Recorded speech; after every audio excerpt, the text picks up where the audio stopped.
Oh no, not again. What is going on? I can't believe.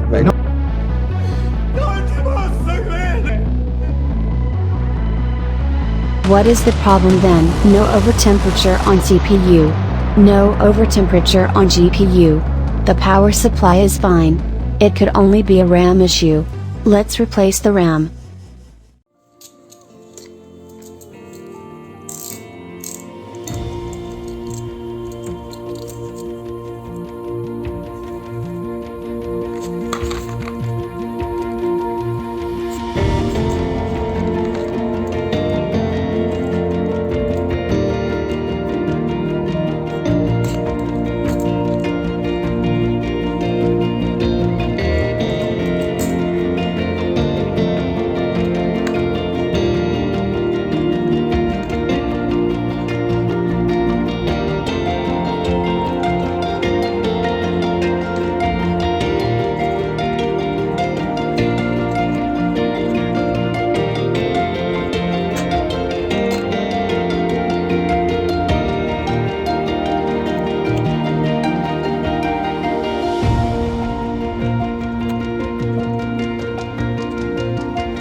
Just replacing the RAM solved the problem.